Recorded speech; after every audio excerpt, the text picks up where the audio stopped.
साहब के सरेंडर आजम स्वाति की कल जमानत मंजूर हुई है। हालांकि अभी तक उन्हें आज दूसरा दिन है, उन्हें रिहाई अभी तक नहीं मिल सकी। मुचलकों की भी बात हुई है। तो कितना एक टाइम लगता है जमानत के बाद किसी मुलजिम को जेल से रिहाई के लिए?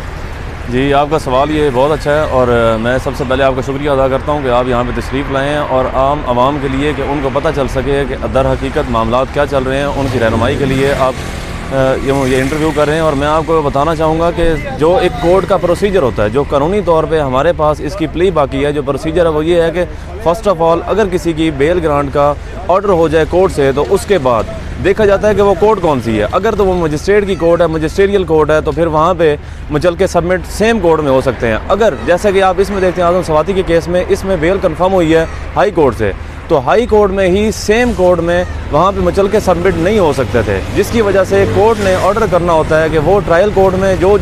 उसकी मजिस्ट्रियल कोर्ट होगी या सेशन कोर्ट में जहाँ ऑफेंसेस जैसे मेड आउट होते हैं उसके मुताबिक ही ट्रायल चलना होता है। उस कोर्ट का उन्होंने ऑर्डर किया होगा कि आप फ़लाँ कोर्ट में जाके मुचल के सबमिट करवाएं। अगर हम बात करें आम आवाम की, आम शहरी की, अगर किसी आम शहरी की हाई कोर्ट से बेल कंफर्म हो जाए तो कम अज़ कम, मैं आपको कहता हूँ कि कम अज़ कम ऑर्डर टाइप होने में, उसके बाद ऑर्डर को वहाँ से जो उसकी ट्रायल कोर्ट होती है, ट्रायल कोर्ट तक आने में 2 दिन का वक्त लग जाता है। उसके बाद मुचल के सबमिट होते हैं और फिर जाके उस आम शहरी की रिहाई होती है। लेकिन इस मैटर में आजम स्वाति साहब के केस में, क्योंकि हम देख रहे हैं कि ये एक हाईलाइटेड केस था और इसमें आवाम की काफ़ी सारी डिमांड्स थी, आवाम की काफ़ी सारी जो पॉलिटिकली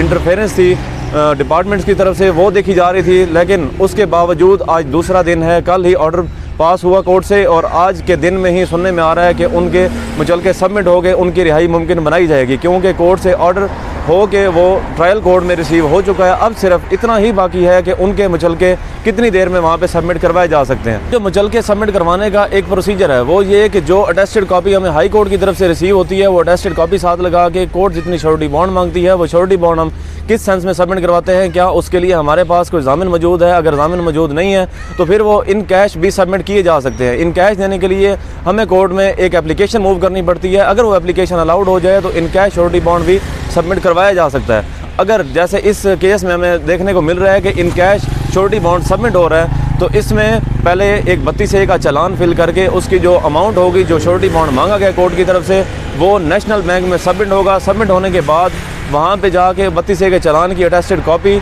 एक जो उसकी स्लिप होगी, वो स्लिप जाके दी जाएगी नाजिर को। नाजिर वो अमाउंट अपने पास वो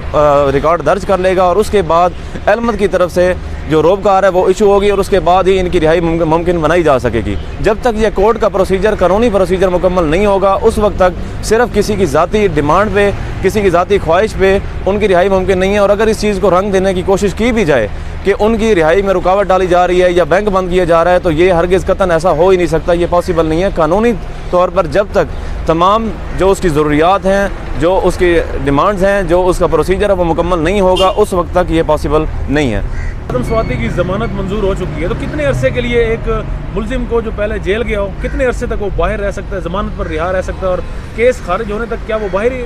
मतलब जिस तरह से कोर्ट ने ज़मानत दी है, तो जब तक केस खारिज नहीं होता तब तक वो बाहर आराम से रह सकता है? इसके बारे में थोड़ा सा आगाह करें। इसमें यह है कि बेल्स की जो टाइप्स हैं वो हैं 3 किस्म की। एक प्रोटेक्टिव बेल है, एक प्री अरेस्ट बेल है और एक है पोस्ट अरेस्ट बेल।